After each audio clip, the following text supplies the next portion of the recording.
Franck Ferrand raconte sur Radio Classique.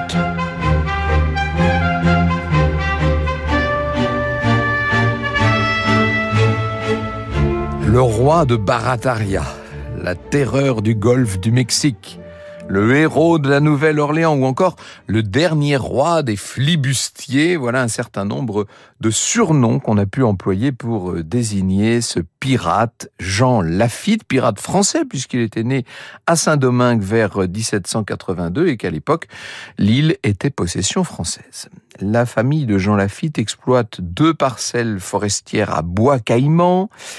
Lui, Jean, grandit dans cette nature luxuriante, on le voit, qui apprend à naviguer, qui parcourt les plantations de son père, qui côtoie évidemment tous les esclaves qui travaillent là, et bien sûr, il est témoin de cette onde de choc que provoque la Révolution française, abolition de l'esclavage, résistance des planteurs, guerre civile.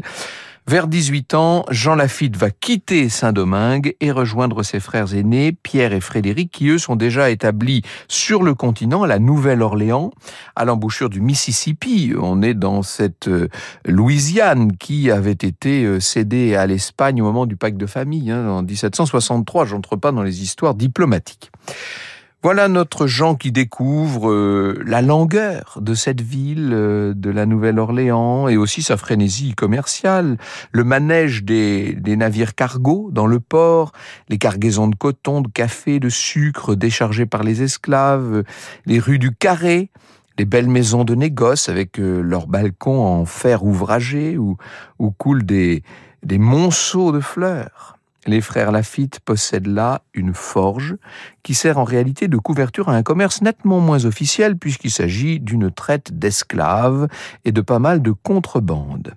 On ne peut pas dire que les frères soient pour autant des trafiquants de la Nouvelle-Orléans puisque la vérité c'est qu'ils opèrent depuis l'île de Grande-Terre dans la baie de Barataria, une île tout à fait inaccessible.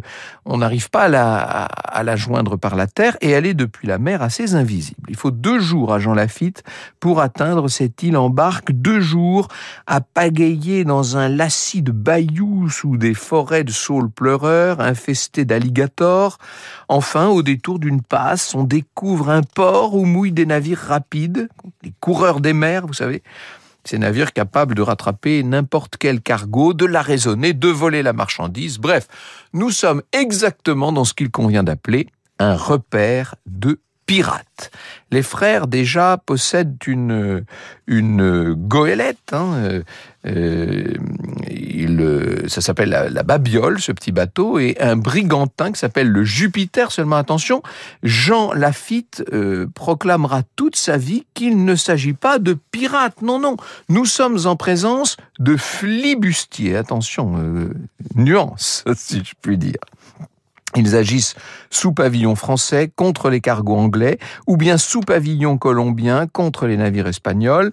Les équipages de la Babiole et du Jupiter sont fidèles à tous les clichés qu'on peut avoir sur ce genre d'affaires avec à bord des aventuriers, des repris de justice, pas mal de déserteurs. Georges Blond dans « Moi, Jean Lafitte, dernier roi des flibustiers », c'est un livre qui est paru en 1985. Ce Georges Blond décrit le banquet organisé à Barataria pour l'arrivée de Jean. Les convives portaient les tenues les plus disparates, vareuses de la marine américaine dont les manches avaient été coupées, sarraux de toile grossièrement rapiécés, pantalons mexicains ouverts sur le côté, gilets en peau d'alligator, coiffures de toutes sortes, en paille, en feutre. J'ai même vu un calot doré de roi africain. Franck Ferrand sur Radio Classique. Jean Lafitte va recevoir sa formation de flibustier sur le Jupiter. Son capitaine a une technique bien particulière. Il repère un navire de jour, il le suit à bonne distance et quand vient la nuit, il le rattrape, fait glisser une chaloupe chargée d'hommes qui gravissent en silence les flancs du navire, égorge l'équipage de quart par surprise et les autres, il n'y a plus qu'à aller les cueillir, à aller les surprendre dans leur sommeil et à s'emparer de la cargaison, bien entendu, pour disparaître avec la chaloupe dans l'obscurité. Voilà comment ça se passe. Ça a l'air tout simple, en tout cas dit comme ça, bien entendu. Ils sévissent aussi dans tout le golfe du Mexique, dans toute la mer des Caraïbes, du Texas au Venezuela, du Mexique aux Antilles. Une nuit dans les Bahamas, à Great Exuma, une sorte de comptoir de pirates. Le capitaine du Jupiter est tué. Il était en train de sortir d'un tripot quand il a été poignardé, et c'est son second, Jean Lafitte, qui va devoir ramener à bon port, à Barataria, le navire. Voilà comment Jean est devenu capitaine. L'un de ses premiers faits d'armes, c'est d'attaquer un convoi de 3 navires américains à 100 milles au sud de Baltimore, une goélette blanche et 2 cargos noirs remplis de phosphate, de sucre, de tabac. Lafitte préfère agir par intimidation. Un coup de semonce et toute la flotte se met à la panne. Les Américains envoient un émissaire pour éviter l'assaut. Ils abandonnent les marchandises, mais aussi les 2 cargos, et supplient: « Nous tuer ne vous profiterait pas. Votre silence me profiterait à coup sûr, répond Lafitte. Mais je vais vous épargner, à condition que vous me dédommagiez pour le 3e vaisseau, et je vais faire en sorte qu'il ne navigue pas trop vite. » C'est ainsi que Lafitte se constitue en peu de temps une véritable flotte. Il a 10 navires sous ses ordres, il maquille ses navires, évidemment, il échange régulièrement les différents navires pour ne pas être repérés. À Barataria, sur son île, il fait construire une belle maison de planteur entièrement décorée avec tout ce qu'il a pu voler ici et là. Il se fait faire une belle pergola avec vue sur la mer, un paysage tropical, une eau verte, des cocotiers, enfin vous voyez un peu tout ça. Et dans son bureau, à l'odeur de camomille, dit-on, Lafitte et ses lieutenants planifient les prochaines navigations, les prochaines attaques. Il attire dans son giron d'autres capitaines flibustiers à qui il propose une sorte d'association. C'est plus qu'une association, comment est-ce qu'on pourrait appeler ça? D'une certaine manière, c'est un petit royaume qu'il est en train de constituer. Un petit royaume qui bientôt abritera jusqu'à 50 navires, 1 millier d'hommes. Ce royaume, c'est celui de Barataria. Vous écoutez Radio Classique. Les flibustiers de Barataria, sous la coupe de Jean Lafitte, vont se mettre à piller tous les cargos possibles. On revend les marchandises dans différents ports, surtout à la Nouvelle-Orléans, où il y a carrément un marché aux pirates, où vous trouvez des meubles, des vêtements, toutes sortes de soieries, des crinolines, des broderies, de la vaisselle, des objets d'art, même des vins et fromages, et même des médicaments. Tout ça au nez et à la barbe des douanes, dont il faut dire qu'elles sont pratiquement inexistantes, et pour cause. Et il faut se remettre dans le contexte de l'époque, évidemment. On est dans une espèce de flou politique. L'Espagne possédait la Louisiane depuis 1763. Il se trouve qu'en 1800, au terme d'un accord secret, elle l'a restituée à la France. Mais dès 1803, Bonaparte, à son tour, va revendre cette Louisiane, vous le savez. Alain Blondy, dans Pirates, corsaires et flibustiers chez Perrin en 2021, analyse toute cette période. Le renouveau de la piraterie dans les Caraïbes fut la conséquence du désordre créé par la fièvre obsidionale qui animait cette région du monde, agitée par les échos des guerres européennes et par les idéaux de liberté des gens de couleur, dit-il. La vacance, laissée pendant quelques années par la disparition de l'ordre ancien et la lente installation de l'autorité du nouvel ordre, profita autant aux populations locales libérées de l'esclavage qu'à des aventuriers européens libres de tout engagement après les défaites de leurs armées. Et, disons-le, l'un des trafics les plus lucratifs, c'est évidemment la traite des esclaves.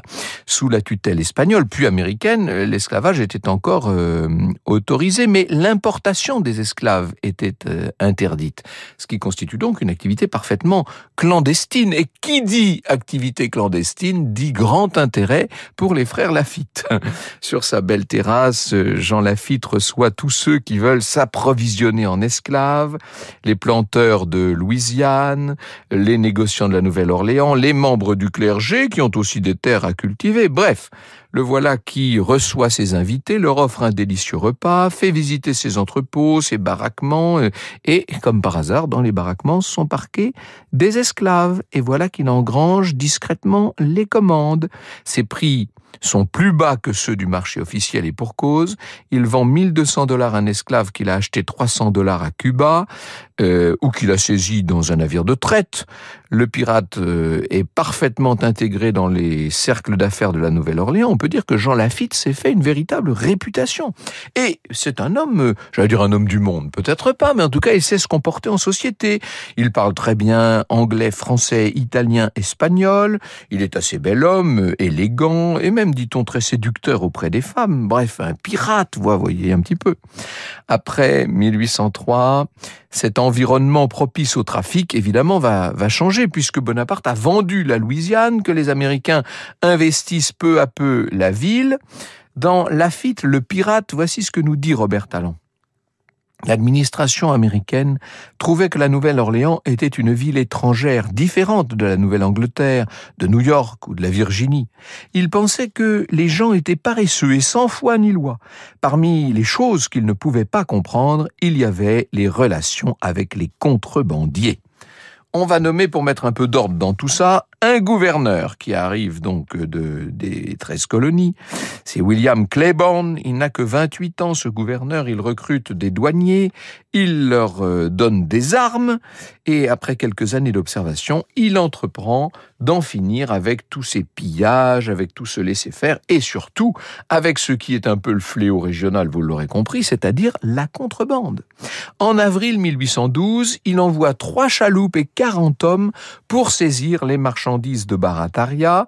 Seulement Lafitte, qui est bien informé, a déjà tout transporté ailleurs. Il a toujours un coup d'avance, lui. En décembre, Claiborne fait arrêter Jean et Pierre Lafitte, mais les juges, au bout de 2 jours, vont les relâcher. Il faut dire que plusieurs gros négociants de la ville risquent d'être éclaboussés et que, évidemment, on essaie surtout d'étouffer le scandale à l'époque. Le soir même de sa libération, Jean Lafitte va donner un dîner de 70 couverts dans son hôtel favori de la Nouvelle-Orléans. Et à peine de retour à Barataria, il fait fortifier l'île. Il a appris la leçon. Et quand le procureur convoquera les frères Lafitte devant le tribunal, inutile de vous dire que cette fois, ils seront absents. En mars 1813, Claiborne fait placarder une affiche sur les murs de la Nouvelle-Orléans. Et on peut lire ceci. Le gouverneur de cet État exhorte les bons citoyens à sauver la Louisiane de l'odieux reproche de donner asile à une association qui attaque les vaisseaux des nations en paix avec les États-Unis, qui ne respecte ni les personnes, ni les propriétés, qui lèse le commerce régulier et les revenus de l'État. Nul ne peut partager les trésors mal acquis de cette acquisition sans être déshonoré à jamais et sans s'exposer à une punition sévère. Et dans les journaux, il fait paraître un avis de recherche qui promet une récompense de $500 à qui remettra Jean Lafitte au shérif de la paroisse de Nouvelle-Orléans ou à tout autre shérif. Et aussi sec, Lafitte va publier lui aussi un avis de recherche dans un autre journal qui dit « Jean Lafitte offre une récompense de $1 500 à qui remettra le gouverneur William Claiborne à Barataria ». Donc c'est la guerre qui est déclarée. Hein. C'est une provocation incroyable. Un matin, le shérif parvient cependant à mettre la main au collet de Pierre Lafitte, le frère de Jean, alors qu'il rendait visite à sa femme et à ses enfants. Et cette fois, les juges ne vont pas le libérer.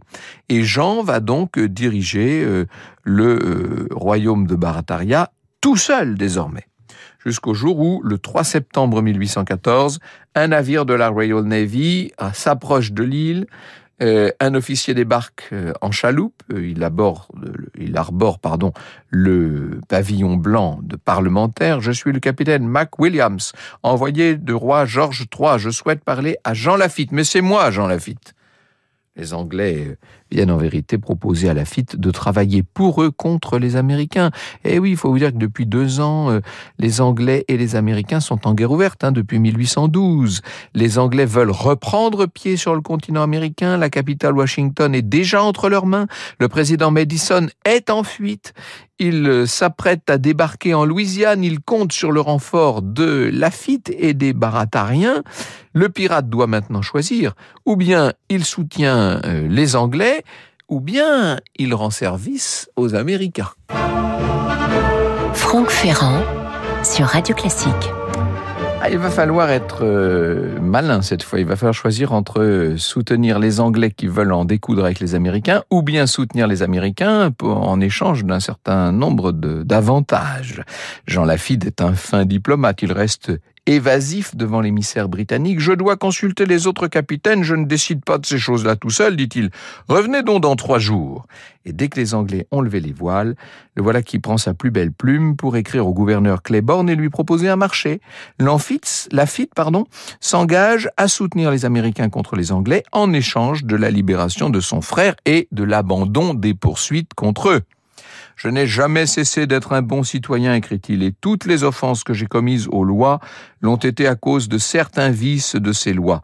En bref, monsieur, je vous fais dépositaire du secret dont dépend peut-être la tranquillité de ce pays. » Et il envoie sa lettre au gouverneur. Il s'attend évidemment à une réponse positive, il est tout à fait confiant, sauf qu'entre-temps, Pierre s'est échappé de prison. Et la réponse de Claiborne est assez forte. Le 15 septembre 1814, l'armée vient assiéger l'île, donne du canon, hisse le drapeau « Pardon for Deserters ». Une partie des pirates se rend, une autre partie des pirates s'enfuit et Jean et Pierre Lafitte sont sidérés, évidemment, par ce qu'il se passe. Quand même, ils ont eu le temps de s'échapper par les bayous. Ils emportent avec eux tout ce qu'ils ont pu prendre, mais leur beau royaume de Barataria est cette fois complètement anéanti. Franck Ferrand sur Radio Classique. Lafitte et ses hommes vont se cacher dans les bayous. Et pendant ce temps, la guerre anglo-américaine fait rage. Côté américain, c'est le général Jackson qui est à la manœuvre et il comprend vite qu'il n'est pas suffisamment fort avec ses 4500 hommes, au demeurant des hommes assez peu expérimentés, face à une armée britannique victorieuse de Napoléon. Jackson estime que le soutien de Lafitte serait finalement utile. Il arrange une rencontre et Lafitte lui promet tout ce qu'il peut promettre, des canons, des fusils, de la poudre, des munitions et le renfort de 1000 hommes. En échange, une amnistie totale est décrétée, bien sûr, et cette fois, ce marché dont voulaient les Lafitte est bel et bien conclu. Quand les Redcoats attaquent le 7 janvier 1815, les Baratariens sont donc sur le pied de guerre et l'artillerie américaine met littéralement les Anglais en pièces. La bataille de la Nouvelle-Orléans est gagnée. Le soir de la fête, William Claiborne et Jean Lafitte vont trinquer ensemble en riant des avis de recherche qu'ils avaient fait placarder l'un contre l'autre. Finalement, ils ont appris avec le temps, sinon tout à fait à s'apprécier, au moins à respecter leur force mutuelle et leur grande audace. Sauf que c'est une lune de miel qui ne dure pas. Lafitte reste Lafitte, qu'est-ce que vous voulez ?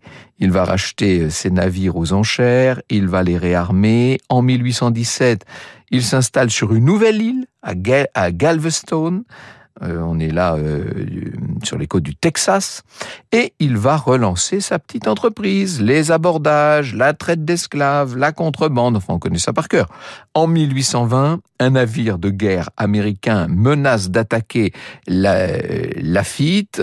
Et à ce moment-là, que fait Lafitte ? Eh bien, il va devoir incendier son île. Et, nous dit Pierre Anquetin, qui a préparé cette émission, il doit encore s'enfuir. Cet homme n'aura cessé toute sa vie de fuir et de s'enfuir, et de loin en loin, on finira par perdre la trace du flibustier.